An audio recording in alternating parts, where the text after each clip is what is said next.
It's 4:45 in the morning in California. Chief Sergeant Yin is already standing at the ready.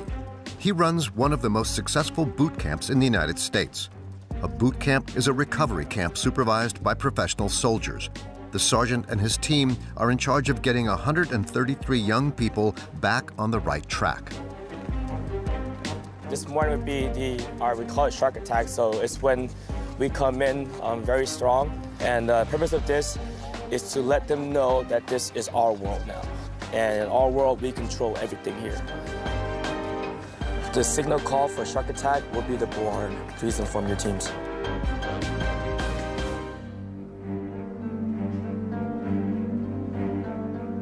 In the dormitory, the new recruits arrived yesterday. They're still sleeping. It's their first wake-up call, and a brutal one at that.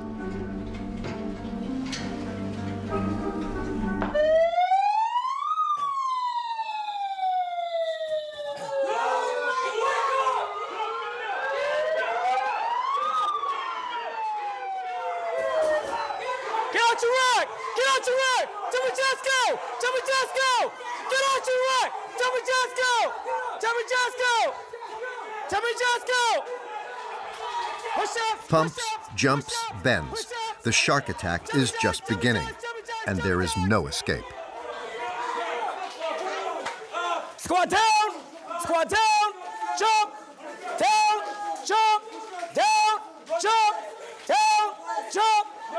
A well-proven technique to raise the maximum level of stress and affirm his authority. No, not good enough. Did I tell you to move, yes or no? No, sir. Jumpy jacks, go! Get down, I said no, climber! Get up! Sergeant Brown, Yin's right-hand woman, is one of the few women in charge of the boys, but no one even thinks of protesting against her orders. Jumpy jacks! Toe line! With 19 boot camps to his name, Sergeant Yin quickly scopes out his new recruits.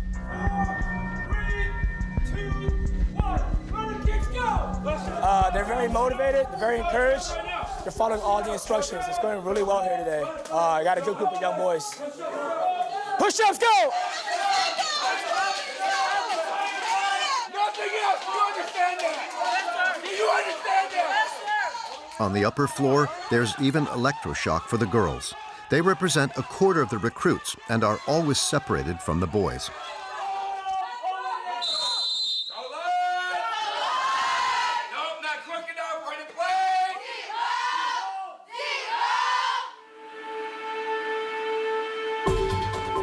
Stockton has 300,000 inhabitants and is situated an hour and a half away from San Francisco, but we are far away from the millionaires of Silicon Valley.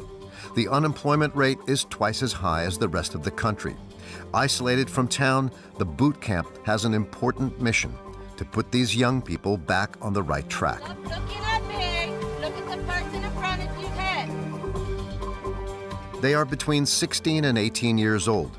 A lot of them have grown up in poverty, sometimes even with drugs and violence. All have failed in school. Some have even fallen into delinquency.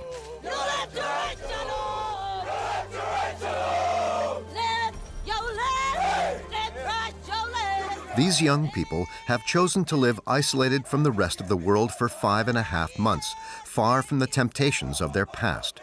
Their objective is to give education another chance and give themselves a future. It's a free program funded by the Army. It's been an institution in the U.S. for the past 25 years. For Cheyenne, this boot camp is her last chance to try again. Car thefts, hit-and-run offenses. Her criminal record is already loaded. Court case wouldn't be dismissed if I didn't graduate. And so that's the main reason I'm doing it, and for my high school diploma. So you have a lot at stake, yeah. Marisol is 17 years old. Abandoned at birth, life has never been on her side. I grew up in an abusive adopted home. I got kicked out. I ended up in a shelter, and I didn't know I was pregnant. But I had my daughter, and right now I'm a little bit struggling. I'm still in long-term foster care, but I'm trying to get my life together for her. Nicholas, 18 years old, is the oldest in his group. Alone and addicted to video games, he no longer has a social life and has had no friends since he was 10 years old. As a final desperate measure, his mother sent him to boot camp. Still would rather be home than stuck here. Why? Here I can't really do anything with my life. These young people must follow the orders of around 20 Army sergeants. They are going to have an experience which will shape the rest of their lives. You are not wearing a uniform. You share a flag that we wear on our shoulder. In charge is Chief Yin, a former Iraqi and Afghan leader. Do you understand? And your actions show that you are failing. And this is his right-hand woman, Sergeant Brown, who commands these rebellious teenagers with an iron hand. I said nothing. During 5.5 months, these young people will suffer in the hope of finding a new life. Cadre all But clear. will they be able to cope?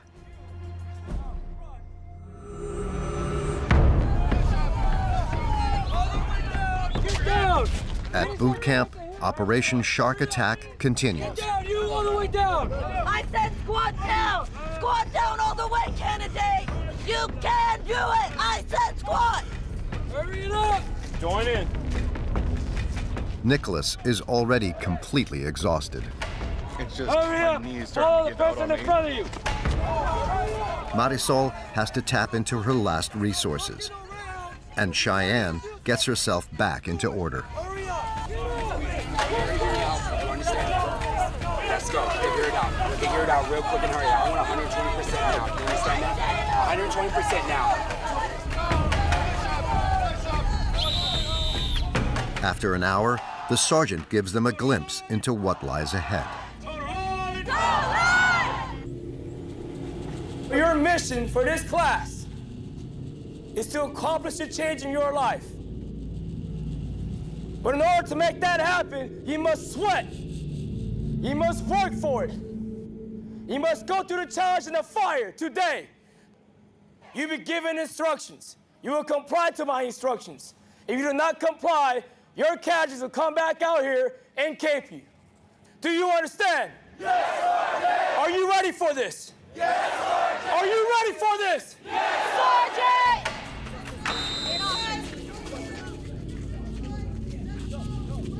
To break completely with their old life, the recruits will have to comply with the discipline and follow the tight schedule.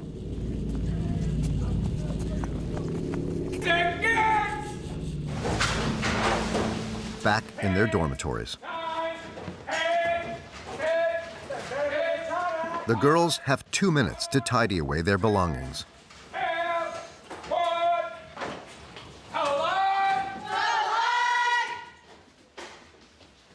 We did not make my time hack. So when we do not make my time hack, I give you something to motivate you to say, you know what, I better make Sergeant Matthews' time hack next time. Run the rest, that gets in the push-up position. Get out! Push-up position, Hurry let's up! go. Hurry up. Yeah!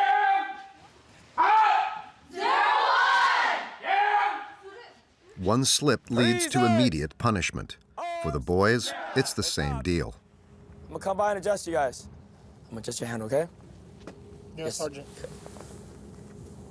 With Sergeant Yin, the salute must be correct, to the millimeter. Close your thumb up. I'm teaching my candidates here during the ceremony. Right now we're doing peace of arms. We use peace of arms to salute flags, officers, show respect to board members. Can I fix your position? Can I fix your position? Yes, sir. Okay, look, get my hand right here, okay? Close your fingers up, all right? Okay, now put it right here. Now lower this down a little bit, okay? Got it? Yes, sir. Okay, good. At girls' camp, they learn to follow commands, even when coming out of the shower. Get out. How about you guys try that again? No. Reset. Get back. And you better sound off. I can't hear you. Go. 01, 02, 93, 04. For Marisol, 17 years old, the day has been tough. What's your last name? like, it contains you, like, a little bit of anger. Because it's just like, I'm not used to these people. I don't even know you, and you're yelling at me. And yeah, I have to do everything timed, and it's very hard. Like, and our cadres yell a lot. So it's very difficult not to snap at them. Like, because if I get snapped, I'm going to get kicked out. So I'm trying my best just to keep my mouth shut. I don't want to get kicked out, even though it's a hard place to be. The only moment of respite is given in the evening. Here, that does not involve a telephone or a computer. Their only link with the outside world is by mail. This is the only time of day that Marisol is allowed to look at a photo of her daughter, Reina, born a year ago. That's my daughter right there. That's my daughter. It's very hard because I'm not used to not seeing my daughter.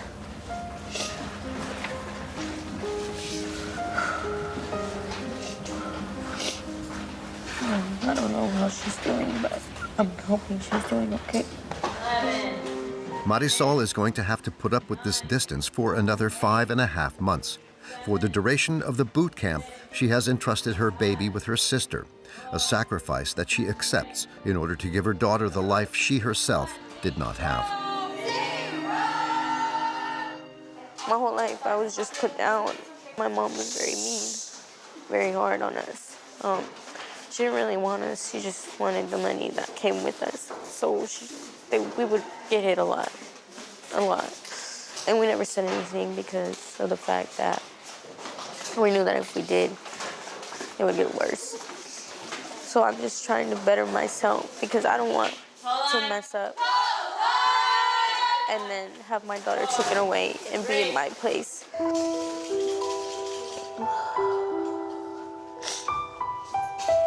have to do what I have to do, I guess. Because if I don't know where I'll end up.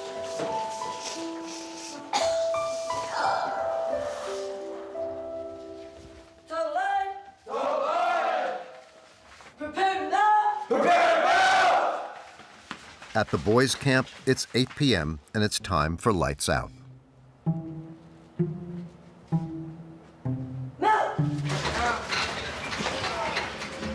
Your heels are touching. Your feet are at a 45-degree angle. Your head is on your pillow. Your arms are to your side. Your hands are in fists. You are looking up at the ceiling above you or the bunk above you. You are not moving.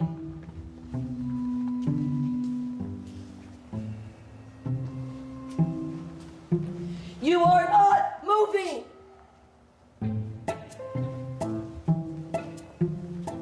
But nothing escapes Sergeant Brown's eye. Give me your book, candidate. Why do you have your book out? It's a Bible. I don't care, it's not authorized in acclimation phase. Do you understand? Yes, Sergeant. You will get this back in the morning. Yes, Sergeant. What's your name? Romo. Romo Sergeant. Romo Sergeant. When you wake up in the morning, it is a new day. Whatever happened today is gone. Adjust!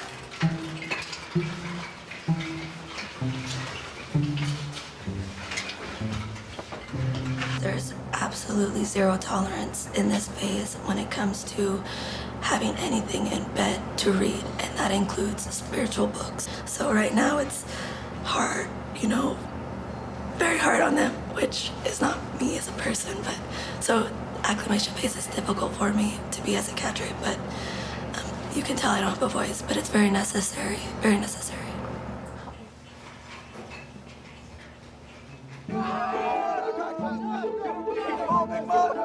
Let's go!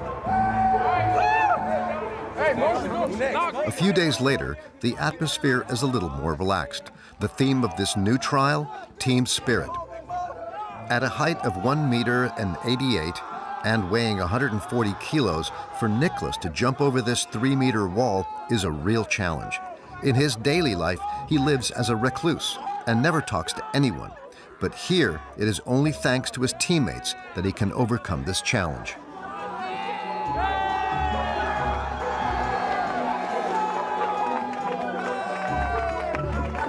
I wouldn't be able to do it by myself without my squad. It's still just another step to help this program. For Nicholas, this boot camp is an endurance test. Unlike the rest, he didn't come here out of choice. It was his mother who forced him to come so that he could get out of his bubble and learn to socialize.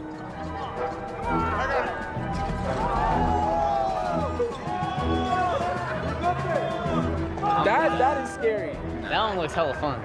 Okay? I can barely feel my arms. It's better. Do you feel your legs at least? It hurts like hell. That doesn't hurt like hell, I'm sure. Sergeant Yin keeps an eye on it, because if Nicholas makes an effort today, he has only one idea in mind: to leave boot camp.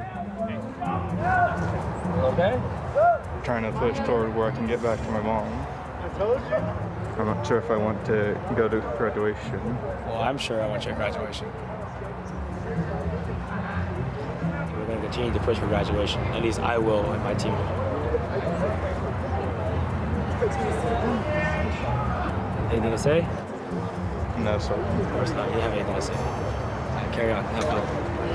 Let's go, hurry up!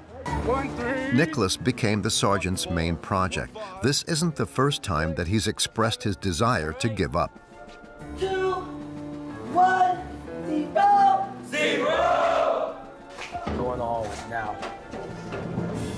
Back at the dorm, Sergeant Yin will go to all costs to convince him to stay.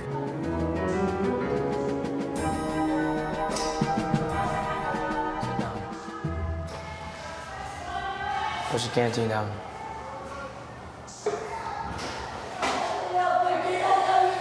So why did you show up? Just doing what my mom wanted me to do, Sergeant. You want to make her proud? I don't know if I could continue with the program. You are on the team of the program. That's not your choice. It's my choice. You're here now. You're my responsibility. My mom probably wouldn't be proud if I gave up. If she see you right now, I think she would be proud of you. I think she would. Because even though you are hurting, even though you're tired and exhausted, even though you doubt yourself, you're still trying. And you should be proud of yourself. How does that feel? Good, Sergeant. Good. Sergeant Yin thinks that he has convinced him to stay, but Nicholas will still give him a hard time. And he's not the only one. The next day, other recruits disobey orders. Sergeant Brown immediately reacts. Your actions speak louder than your words, and your actions show that you are failing. Some of you want to continue to move, run in place, go! You better keep your gear in your hand. Hurry up! I said go! Get out! Hurry up! Oh, what's the plan? Let's go!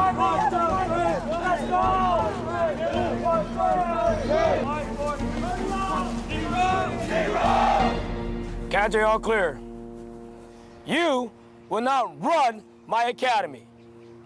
Right now, there is a target on your chest because you are failing to meet my expectations.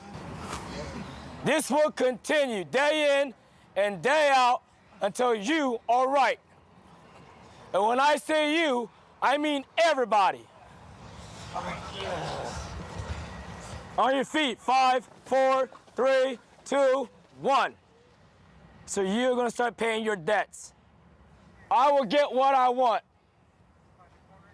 and you will get what you need. Do you understand? Yes, Sergeant! Jumping jacks, go. Let's go, one club! The boot camp's philosophy to regain control of life is well underway. For the soldiers, anything is possible through suffering. Stand up. And the slightest mistake will not be left unpunished. Put your hands over your head. Push-ups! This young man is having an asthma attack. He's on the verge of asphyxiation. Sergeant Yin knows about his illness, but this is the third time that the young boy has forgotten his inhaler. Where's your inhaler at? Whose fault is that? How many times I tell you you've got your doggone inhaler? Go get your inhaler! Go!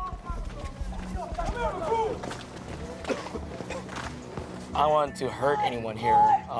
Even though I want the kids to be right, I'm not going to do it at the expense of their health and their life. Bear crawl!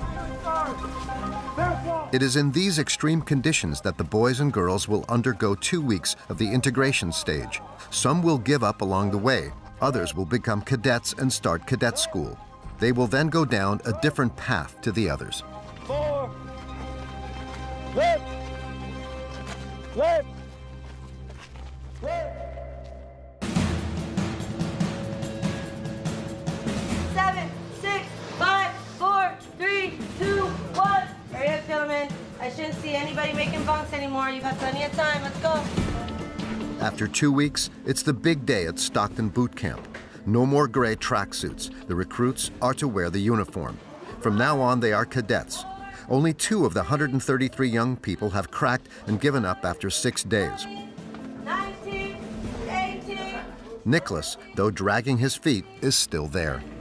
14, 13, 12, 11, 10, 9, 8. At girls' camp, Marisol too is holding on, and as a cadet, she's earned a small reward. Good. I have a daughter right there. She's allowed to keep Reina's picture with her. So I passed my acclimation phase. Now I can carry her around with me and not get in trouble. So it feels good.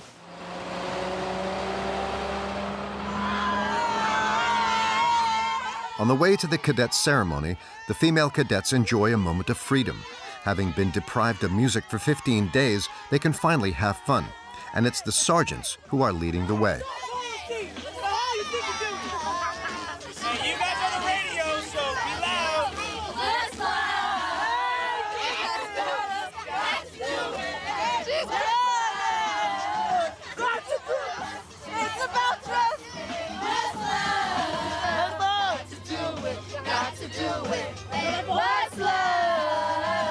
This is their time right now. They have fun, so it's all good.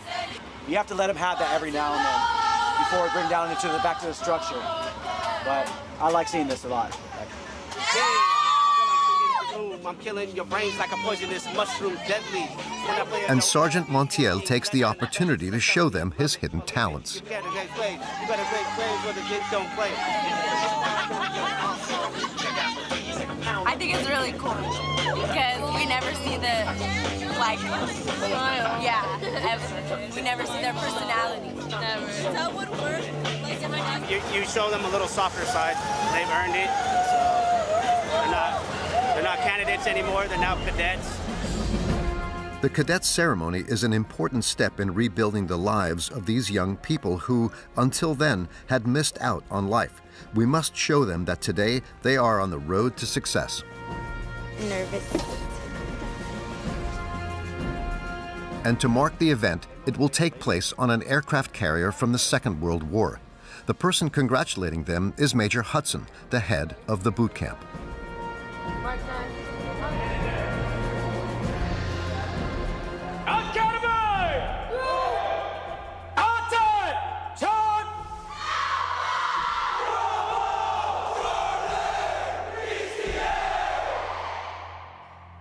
All candidates have passed all evaluations, all tests, to now be called and considered a cadet.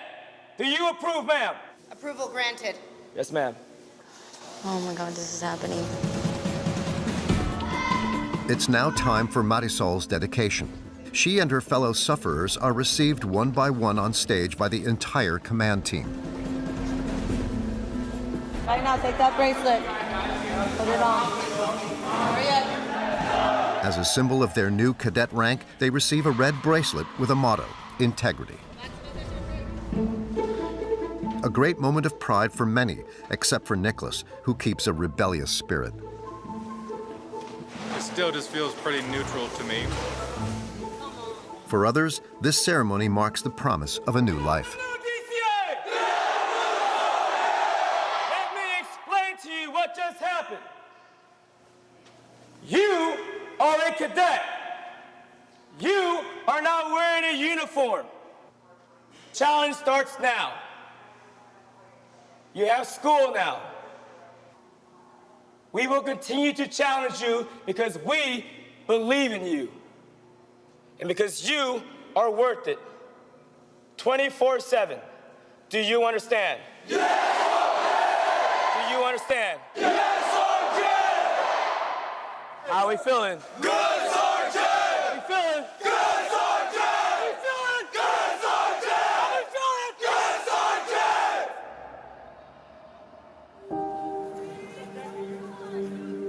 Sergeant! Back at the base, the cadets have another emotional moment.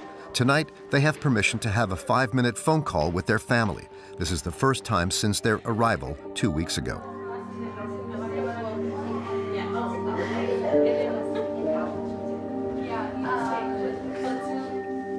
And the military have kept a surprise in store for Marisol. With her sister's complicity, they have brought in her daughter, Reina.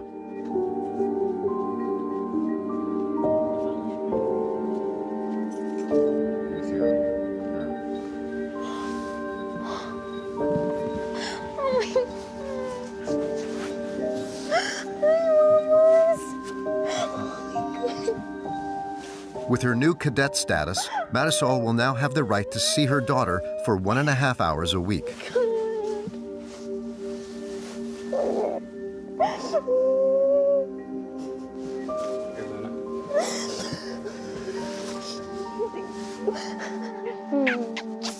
She's like, thank you. How's that, girl? You miss mommy? You miss mom? You can't. Okay, go ahead.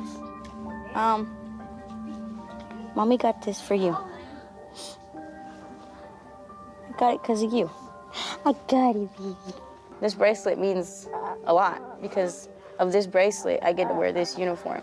And because of this uniform, I get to call myself a cadet. I want to be a role model. Like, I want to be somebody in life. Being a mom means the world to me. Like, a lot of people are like, oh, you got pregnant at 16. Like, what the heck? Like, that's sad. Like, yes, it is. Like, I shouldn't have, you know? But I don't regret it because of her, I'm here right now. Because of her, I'm trying to better myself. As Marisol has come to boot camp, she also gets a second chance at school. Without a high school diploma, it's difficult to get a job and take care of her daughter, Reina. Can she now make up for lost time?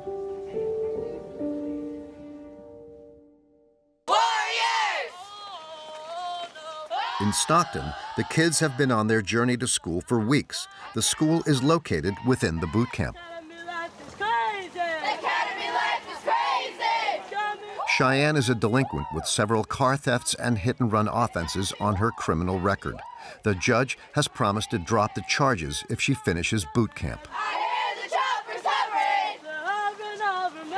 The court case wouldn't be dismissed if I didn't graduate. And so that's the main reason I'm doing it, and for my high school diploma. You have a lot at stake. Cheyenne's future is at stake, and for the moment, it's off to a bad start. Relegated to the back of the group, she must muster up the energy for push-ups and mountain climbers. What's going on, Shay? It's called keeping. She's being punished for breaking a rule. One evening, she found herself kissing a girl in the showers located on her right. And here, when rules are broken, it's back to square one.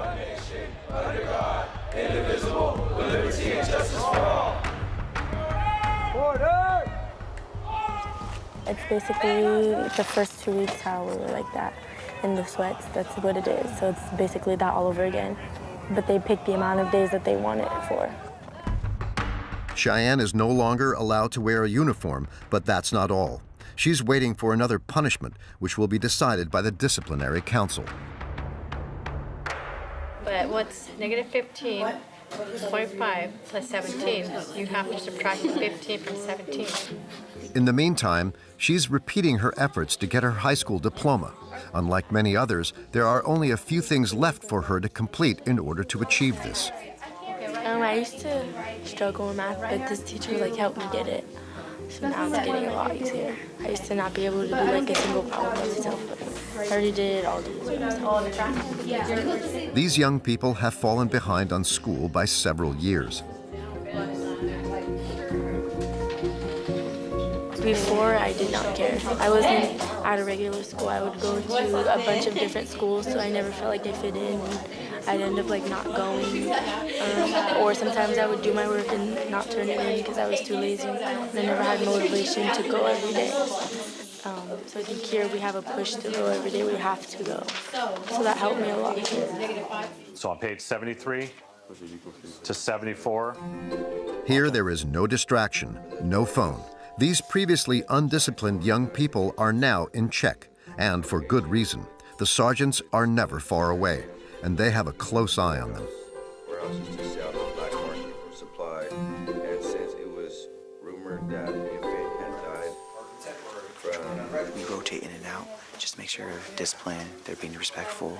If they fall asleep, we take them outside, do a couple workouts, make sure they stay awake. It's 3 p.m. It's the end of class, but for Cheyenne, this is no good thing.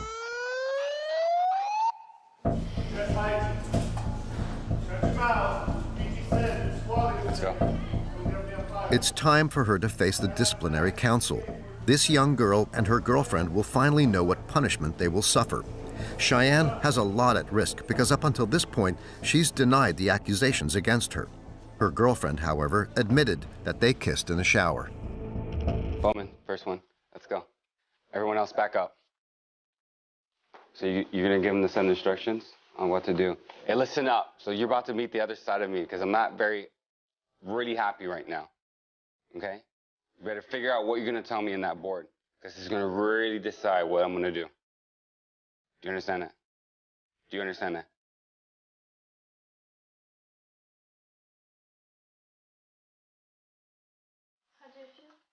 I'm nervous, but I think this time it's back. Cheyenne has well understood the sergeant's message. She will quickly confess all.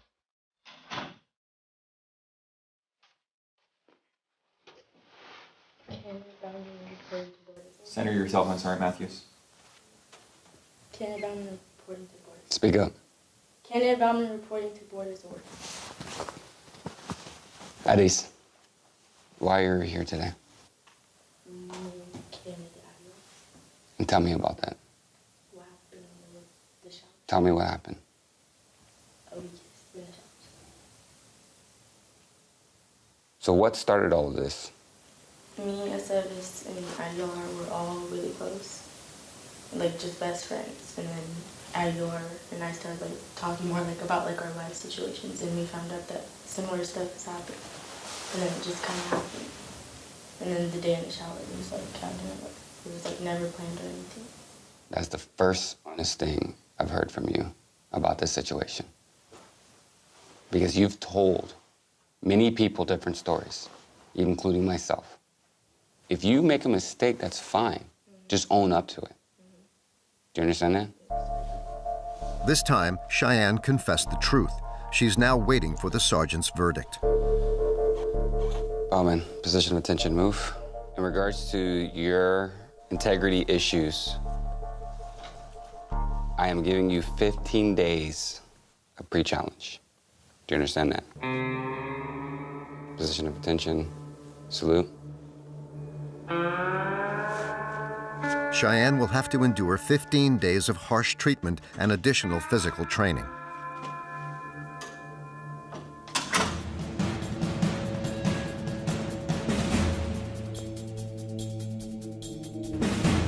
After 3 months, the cadets are allowed for the first time to return home to spend a weekend with the family.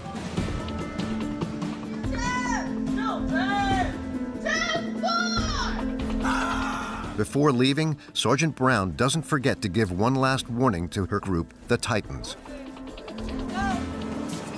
You have very proud people standing right here in front of you and over there waiting to take you home. So when you walk, I want you to be proud of where you have come from, proud of what you have accomplished, and proud of where you are going to go. Because you have a bright future ahead of you. But it's up to you to do the right thing. And it starts with sounding off. Yes, Sergeant! Do you understand? Yes, Sergeant! Do you understand? Yes, Sergeant! Because who are we? Titans! Who are we? Titans! Who are we? Titans! Who are we? Titans! Who are we? Titans! Who are we? Titans! Who are we? The little sisters meet up with their older brothers to have 4 days of freedom far away from the military.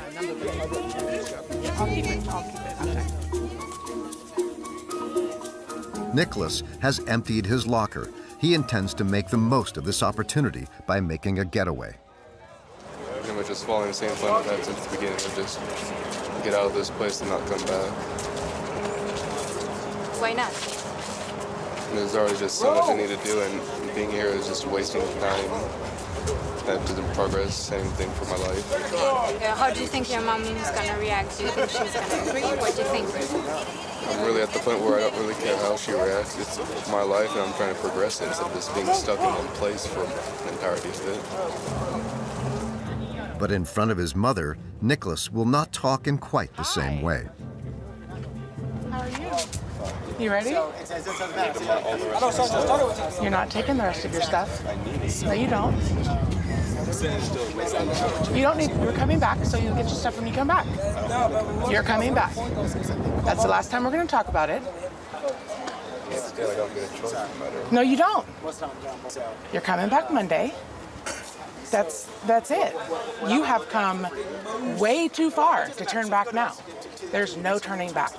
We've had this conversation. You're finishing.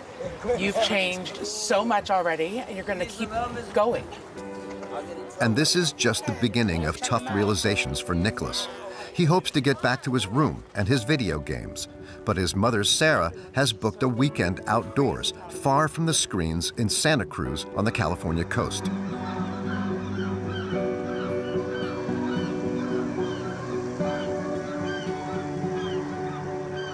Nicholas was 7 years old when he started to get lost in the world of video games. What is that? Sarah may be partly responsible for her son's current state. Yeah, I drank for about 8 years. I've been sober for almost 4.5.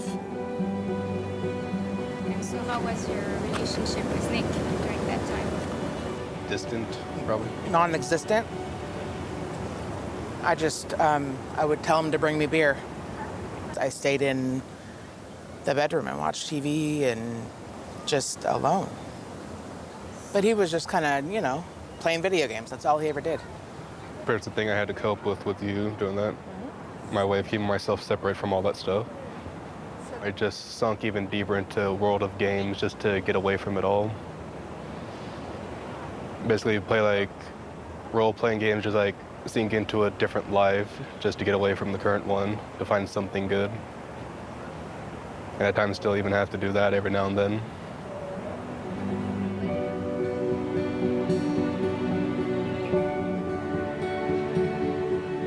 To hear him talk about it and to, express emotion and feelings and his own thoughts is huge. Huge. And honestly, 3 months ago, I don't think he would do that. Sarah doesn't know it yet, but in a few weeks, Nicholas will give her another surprise.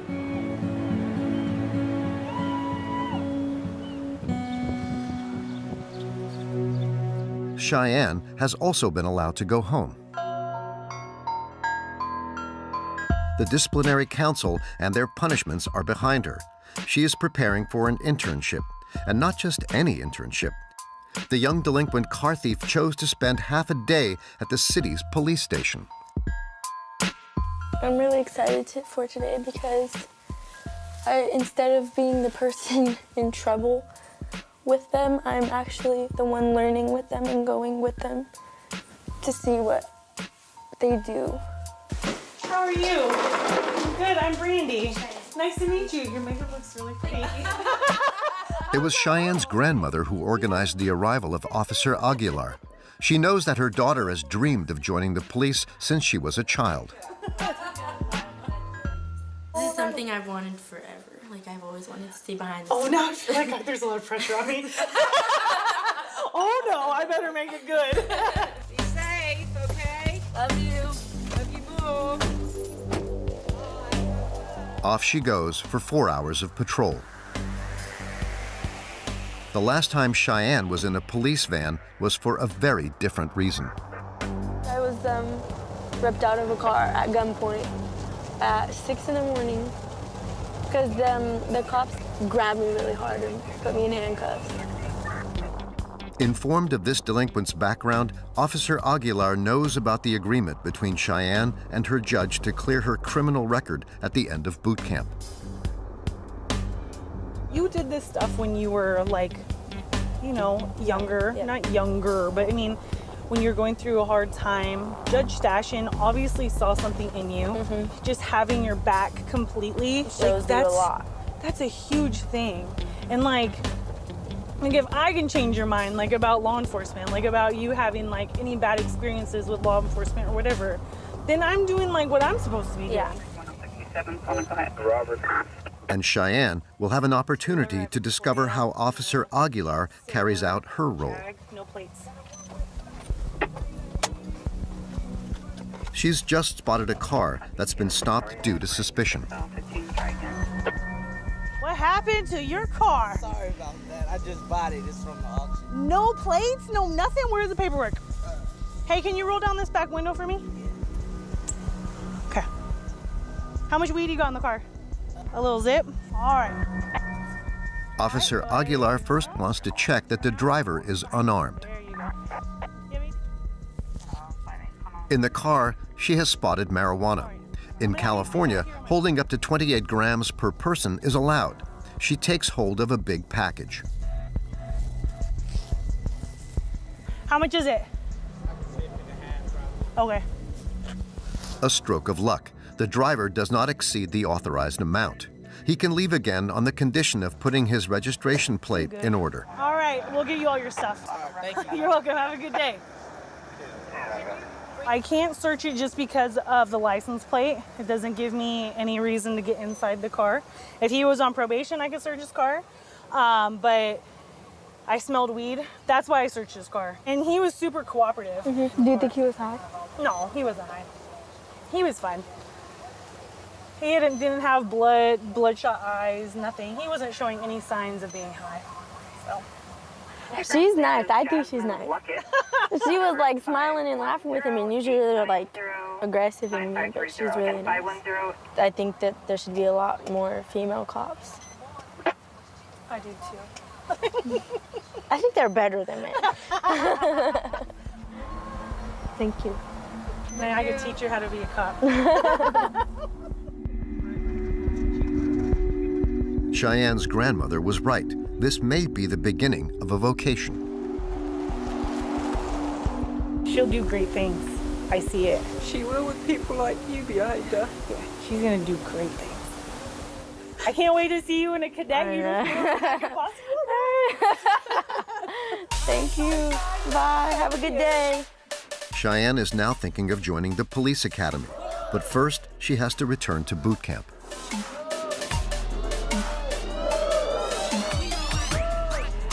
After 3.5 months, the atmosphere has changed significantly.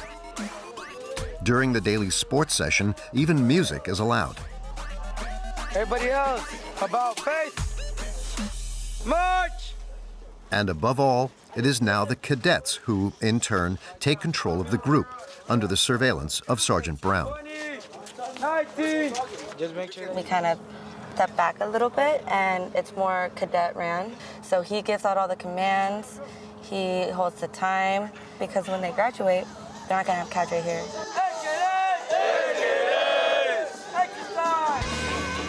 More autonomy, more freedom. But even on this home stretch, everything must be earned. Before they can play volleyball, the girls must restore the land back into shape.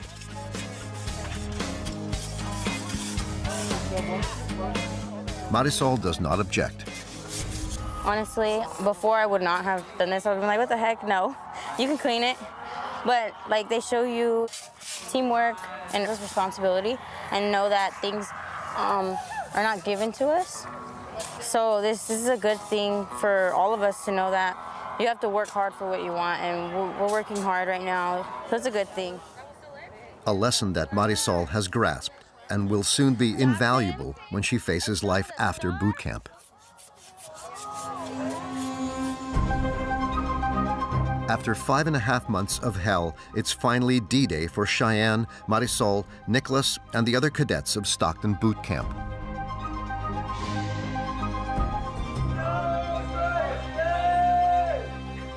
Hey, good morning, Titan! Are you ready to graduate? At the boys' camp, Nicholas doesn't hide his joy. He's lost 23 kilos since his arrival. You guys could say it feels liberating. You know where we're at? Sergeant. All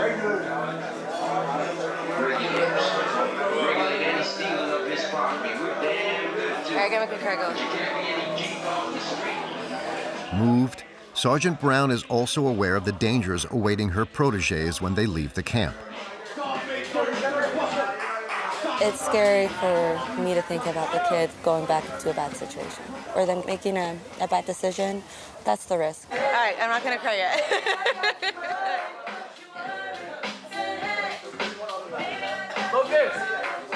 Oh my God, you ready? Where's your bag? This departure is a return to reality for Marisol. This boot camp was a refuge for her after growing up in foster care. Where are you gonna leave now? I don't know.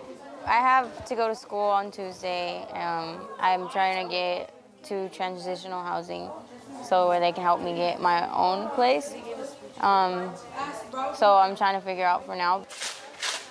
On the verge of erasing her criminal record, Cheyenne's journey is coming to an end. But I remember the first day I wanted so much to leave and everything. And now it's like, if I would have left, I never would have been able to accomplish everything that I've accomplished so far. And it was really worth the stay. Emergency exit face.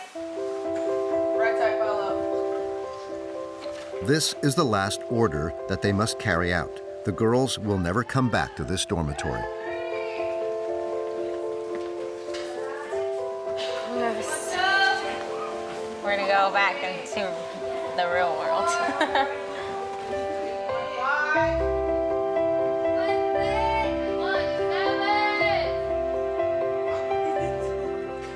But before embarking on a new life, the sergeants have a final tribute in store for the cadets.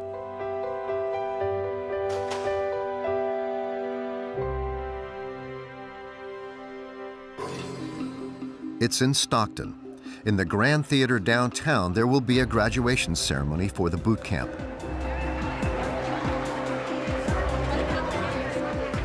Families and relatives are in the room. For the cadets, the tension is at its height.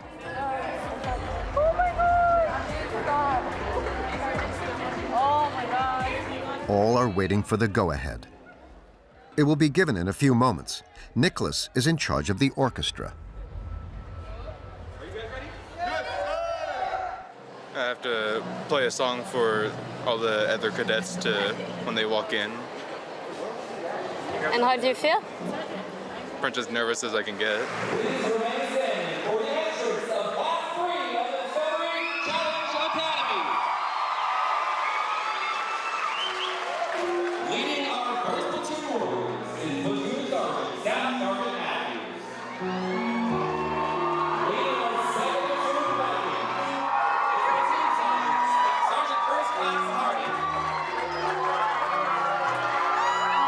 Heads held high, the cadets proceed under the cheers of their relatives.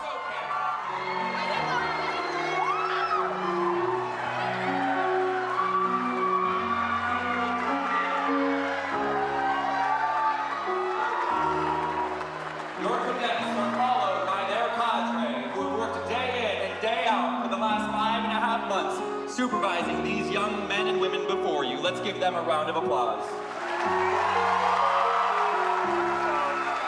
Nicholas, the introvert, makes the whole room cry.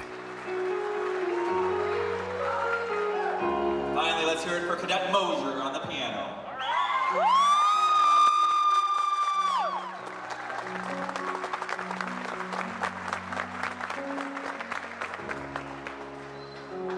The cadets are filled with pride at having finally accomplished something of this magnitude in their life.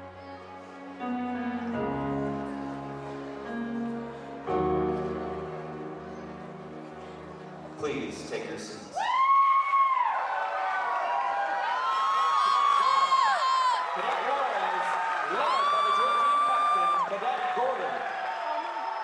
The time has come to hand over the diplomas, the only one that most of them will ever have received. 85% of the young people have finished the camp, one of the highest success rates in the country. With an average score of 14, Marisol will soon get her high school diploma and achieve her dreams of becoming a nurse. Nicholas is not resentful of Sergeant Yin, who forced him to push his limits.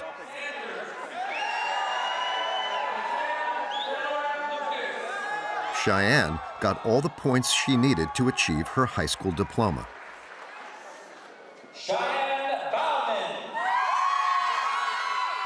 She can now continue her studies at university.